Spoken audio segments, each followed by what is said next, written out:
Assalamualaikum warahmatullahi wabarakatuh. Waalaikumsalam warahmatullahi Selamat wabarakatuh. siang Bapak dan Ibu. Hari Siang. ini saya ingin menjelaskan atau mendesiminasikan kegiatan literasi dan numerasi yang saat tanggal 18 sampai 20 Oktober tahun 2022. Nah, kenapa acara ini ada? Berawal dari rapot mutu Kota Cimahi yang untuk literasinya sudah cukup baik di peringkat 1 dengan jumlah 97.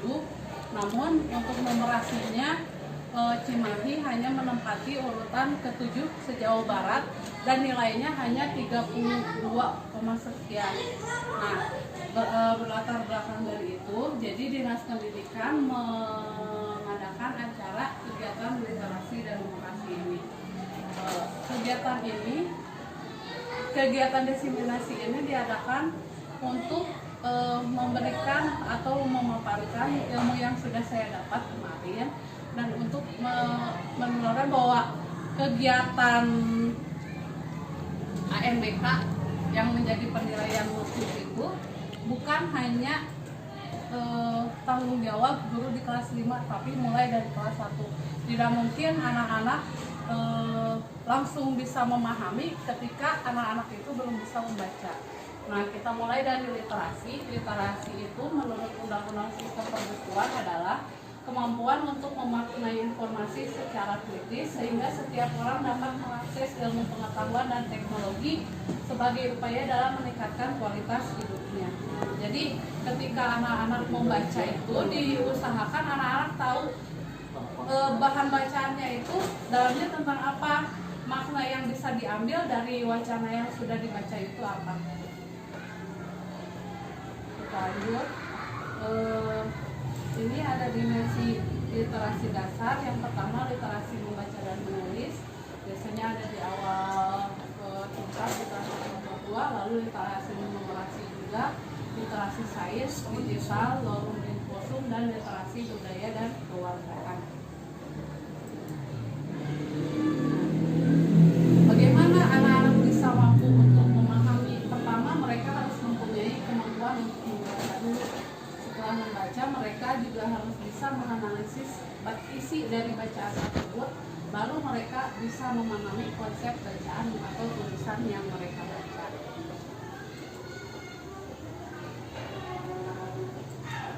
Nah, ini prinsip pembelajaran literasi. Yang pertama adalah sesuai dengan perkembangan siswa.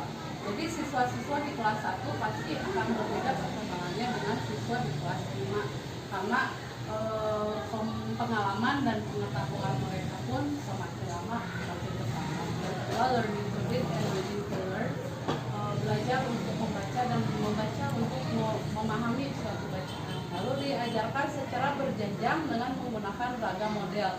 Jadi di kelas 1 biasanya bacaannya lebih banyak gambar, lalu tulisannya juga agak besar. Ke kelas atas, makin atas, gambar makin hilang, tulisan makin banyak, dan tema yang disajikan pun makin beragam. Lalu teaching at the right level. Jadi pemilihan bacaan untuk kelas 1 itu pasti akan berbeda dengan bahan bacaan di kelas-kelas berikutnya. Lalu menggunakan bahasa tulis dan tulisan terintegrasi dengan pembelajaran lintas mapel. Jadi sama seperti di bacaan di tema bacaannya mungkin bahasa Indonesia, mencari ide pokok, mencari gagasan pendukung, tapi di dalamnya mungkin akan memuat mata pelajaran lain seperti IPA, IPS, atau PPKN dan sebagainya, dan berfokus pada penggunaan bahan teks kontekstual, jadi yang biasa dialami oleh peserta didik.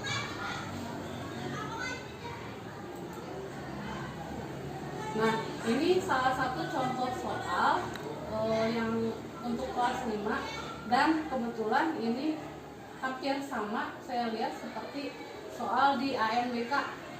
Jadi ada teks bacaan, setelah itu ada soal yang berhubungan dengan teks bacaan tersebut. Jadi dari satu teks itu soalnya bisa beragam, antara pilihan ganda, ada memilih seperti ini, ada juga mengisi dan memberikan alasan.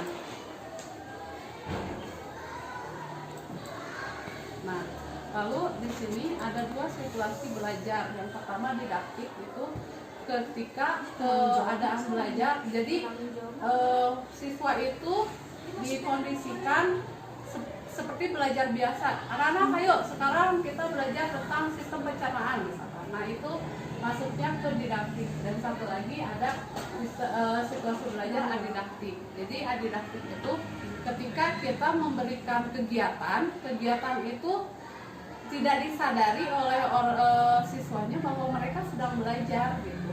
Di dalamnya ada bahan ajarnya, tapi mereka tidak langsung belajar secara sistem pencernaan itu begini tidak, tapi diajak untuk bermain dulu, belajar untuk bermain peran dan menggunakan model-model yang lainnya.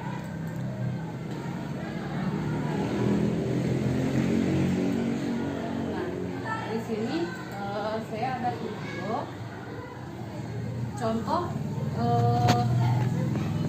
orang tua yang sedang mengajarkan anaknya pelajaran matematika.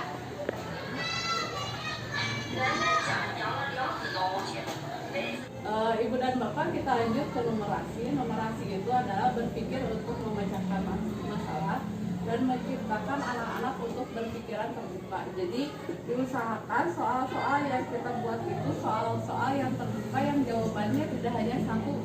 Jadi misalkan soal tentang penjumlahan, Ibu dan Bapak bisa memberi contoh, Ibu kemarin pergi sama anak Ibu naik delman. Nah, coba ada berapa kaki di situ, di delman itu. Nah, ada yang menjawab, Bu, kakinya ada 6. Kenapa anak itu bisa mengatakan 6? Tanya alasannya kenapa. Soalnya kaki ibu 2, misalkan kaki anak ibu 2, lalu kaki Pak Kusirnya 2, jadi dijumlahkan 6.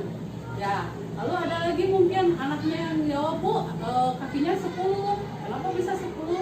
Kan kudanya punya kakinya 4, jadi yang 6 itu ditambah 4. Nah, diusahakan kita menggali seperti itu untuk anak-anak bisa berpikir seperti itu. Nah, level numerasi ini ada 3, ada knowing, applying, and reasoning. Di knowing ini anak-anak mengetahui setiap rumus dan materi yang ada di matematika. Lalu applying, bagaimana anak-anak bisa memasukkan pembelajaran itu ke dalam rumus-rumusnya. Lalu reasoning, kenapa anak itu bisa menjawab seperti itu. Nah, tahapan pembelajaran yang baik itu ketika kita di kelas belajar, anak-anak berinteraksi dulu dengan dirinya sendiri. Jadi materinya apa, kaitkan dulu dengan anaknya. Setelah anak-anak bisa mengeksplor, lalu diajak berdiskusi oleh gurunya, baru bisa berinteraksi dengan materinya.